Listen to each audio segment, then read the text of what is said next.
दोस्तों, जैसा कि हम सभी जानते हैं, दुनिया में रिश्ते और राजनीति हमेशा जटिल होते हैं। कहा जाता है कि जो आज हमें कठिन लगता है वही कल हमारी ताकत बनता है। यही बात भारत की विदेश नीति पर पूरी तरह से लागू होती है। हाल ही में एक ऐसा ऐतिहासिक मोड़ आया जिसने एक बार फिर से यह साबित कर दिया कि भारत की नेबरहुड फर्स्ट नीति कितनी प्रभावी और जरूरी है। भारत ने एक बार फिर साबित किया कि वह न सिर्फ अपने लोगों के लिए खड़ा है बल्कि अपने पड़ोसियों के लिए भी अपनी मदद का हाथ बढ़ाता है। एक बात याद होगी, बचपन में हमें यह सिखाया गया था कि अपने रिश्तों को बनाए रखना चाहिए, चाहे वह परिवार हो या राष्ट्र, और यही भारतीय विदेश नीति का सबसे अहम पहलू है। एक रोज पहले जो समाचार आया वह सचमुच ऐतिहासिक था। भारत ने नेपाल को बांग्लादेश को बिजली एक्सपोर्ट करने की इजाजत दी। इस कदम को हम ऐतिहासिक इसलिए मानते हैं क्योंकि यह एक उदाहरण प्रस्तुत करता है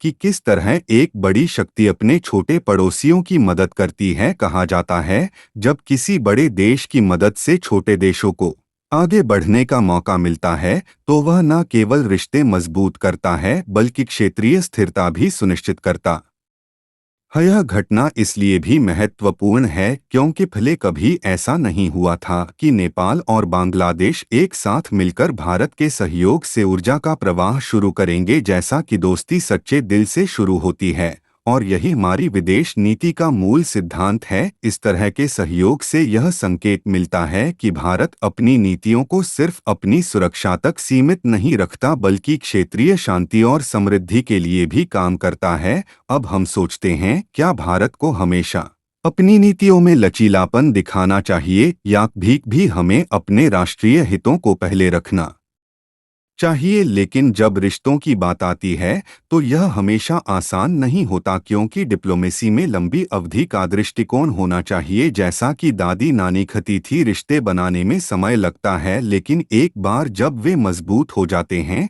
तो उनसे जुड़ी ताकत अनमोल होती है। इसलिए भारत की यह रणनीति न केवल एक कूटनीतिक जीत है बल्कि यह दिखाती है कि किसी देश की विदेश नीति में भविष्य की सोच और दूरदर्शिता कैसे काम आती है। दोस्तों, जैसा कि कहा जाता है, सच्चे दोस्त वही होते हैं जो मुश्किल वक्त में साथ देते हैं, और यही बात भारत की विदेश नीति पर भी पूरी तरह लागू होती है। भारत ने हमेशा अपने पड़ोसियों के लिए एक मजबूत और स्थिर रिश्ता बनाए रखने की कोशिश की है, चाहे नेपाल हो, बांग्लादेश हो या अन्य छोटे देश। भारत ने हमेशा अपने सच्चे हितों को समझते हुए मदद का हाथ बढ़ाया है। अब हाल ही में एक ऐतिहासिक कदम उठाया गया है जिसने यह साबित कर दिया कि भारत की नीति सिर्फ कूटनीतिक नहीं बल्कि भरोसा और स्थिरता पर आधारित है। जब रिश्ते सच्चे होते हैं तो चुनौतियां छोटी लगने लगती हैं।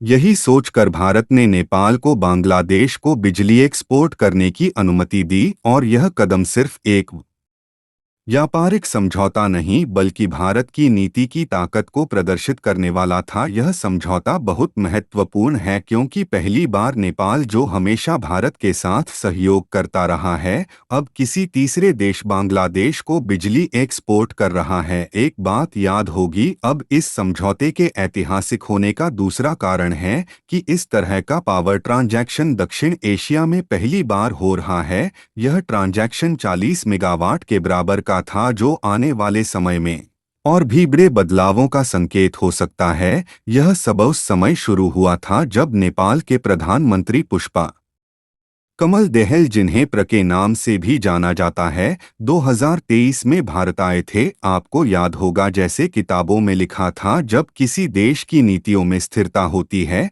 तो वह न केवल अपने लिए बल्कि पूरे क्षेत्र के लिए फायदेमंद साबित होती है। प्रचंड ने भारत से इस पावर ट्रांजैक्शन के लिए रिक्वेस्ट की थी और भारत ने उसे सहमति दी। अब यह समझौता एक सशक्त उदाहरण है कि किस तरह से लंबी अवधि की विदेश नीति क्षेत्रीय विकास और कनेक्टिविटी के लिए काम करती है। यहाँ तक कि उस समय नेपाल में केपी शर्मा ओली, जो प्रचंड के विपरीत चीन के समर्थक माने जाते थे, सत्ता में थे, और बांग्लादेश में शेख हसीना जो हमेशा भारत के साथ सहयोग करने में विश्वास करती हैं का शासन था। जैसा कि कहा जाता है, समय हमेशा बदलता है और जो आज विपक्ष में होते हैं वही कल आपके सहयोगी हो सकते हैं, और यही अब नेपाल और बांग्लादेश के रिश्तों में नजर आ रहा है। दोस्तों, जैसा कि हम सभी जानते हैं, जो हम आज करते हैं वह भविष्य में हमारे लिए काम आता है, और यही बात इस ऐतिहासिक समझौते पर पूरी तरह लागू होती है। हाल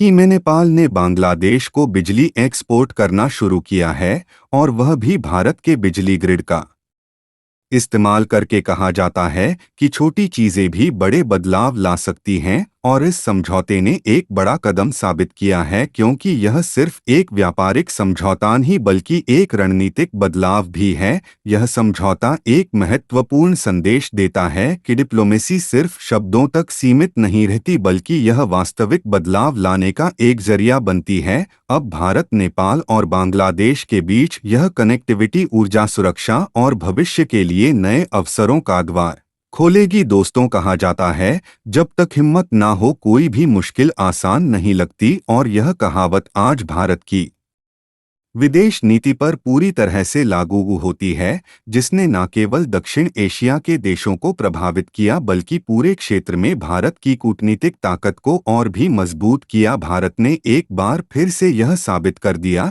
कि उसकी विदेश नीति सिर्फ नेताओं पर निर्भर नहीं होती बल्कि यहाँ के लोगों के हितों पर आधारित होती है। चाहे जो भी राजनीतिक परिस्थिति हो, भारत हमेशा अपने लोगों के लिए खड़ा रहता है। यही कारण है कि नेपाल और बांग्लादेश जैसे देशों में आज भारत को लेकर एक सकारात्मक छवि बन चुकी है। यह उस स्थिर और दूरदर्शी नीति का परिणाम है जिसे भारत हमेशा अपनाता आया है। भारत की विदेश नीति, विशेष रूप से एस जयशंकर द्वारा किए गए प्रयास, यह बताते हैं कि कैसे हमें सिर्फ अपने विरोधियों से ही नहीं बल्कि अपने दोस्तों से भी निपटना पड़ता है। कहा जाता है, समय से पहले और भाग्य से ज्यादा कुछ नहीं मिलता, और यही समय था जब भारत ने नेपाल और बांग्लादेश को अपने समर्थन का विश्वास दिलाया। यह एक मजबूत संदेश था उन नेताओं के लिए जो हमेशा भारत को बदनाम करने की कोशिश करते रहते हैं। तो दोस्तों, यह समझौता न केवल एक तकनीकी कदम है